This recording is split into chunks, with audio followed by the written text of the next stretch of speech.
مرحبا بكم في قناة ملاك. لا تنسوا الاشتراك في القناة وتفعيل زر الجرس ليصلكم كل جديد.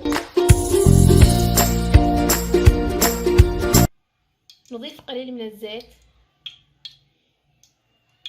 على النار. والآن معنا هنا شرائح من البصل المقطع.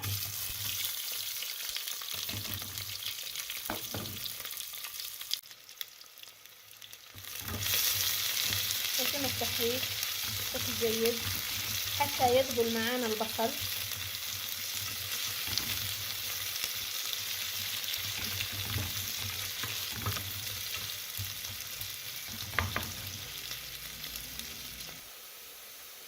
بعد أن بدأ معنا البصل يذبل شوية أو يذوب، الآن نضع الدجاج.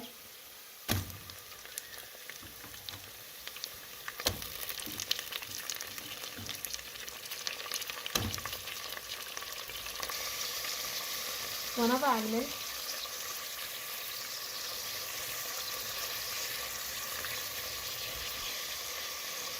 ونبدأ الآن بتقليب الدجاجة حتى تتحمر معنا شوي.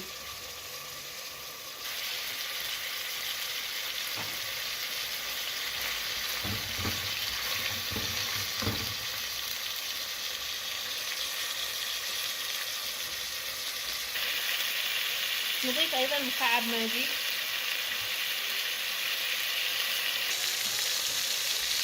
ونضيف أيضا ملعقة وسط كمون مطحون، ونضيف أيضا شوية فلفل أسود مطحون،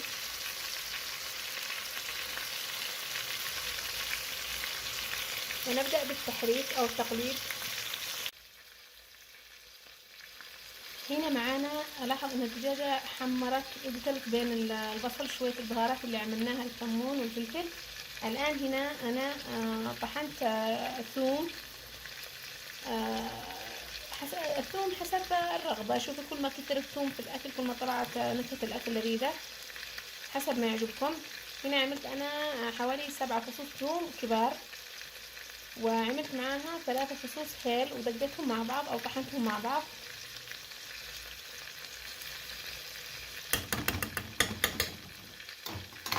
الآن يتم تقليبهم،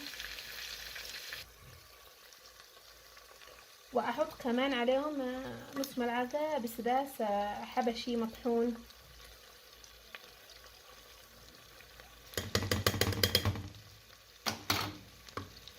وأيضا نقلبهم جيدا. الآن أحط عليهم البطاط. عملت أنا حبتين بطاطا متوسطة الحجم، قطعتهم.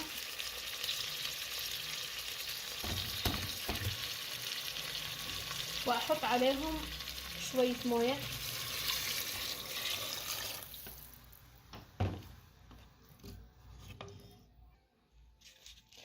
ونحط عليهم شوية معجون الطماطم.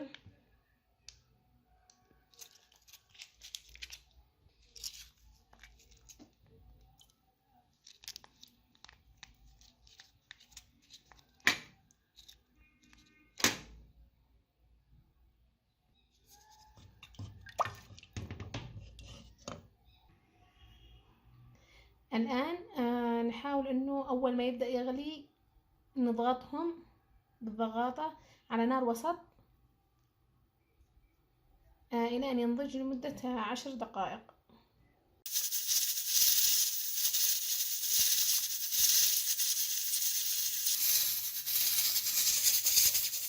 الآن هنا معانا رز مغسل نظيف، رز بسمتي، نوعية الرز اللي معايا بسمتي. أضعنا فيه حبة هيل وحبة زر وعود القرفة.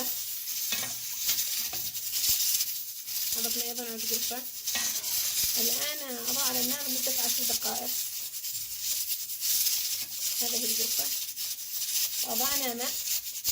الآن نتركه على النار يغلي لمدة 10 دقائق. وكمان أيضا العفو منكم نضيف أيضا ملح بينه، ونتركه لمدة 10 دقائق، يعني نصف استواء، 10 أو 7 دقائق، نصف استواء يكون الرز. ونرجع لكم. بعد أن نضج معانا صلصة الدجاج، ونضجت معانا هنا، ونضج معانا أيضا الرز، وبعد السلق صفيناه. أحاول الآن أبعد البهارات الصحيحة من بينه.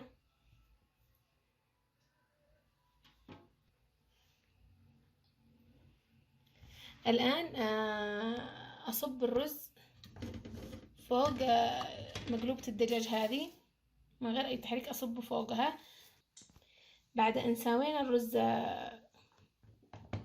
في الضغط، في قدر الضغط، الآن نغطي قدر الضغط ونقفله بشكل جيد، ونضعه على النار، نتركه على النار على نار هادئة حتى ينضج معانا وتمص معانا الصلصة.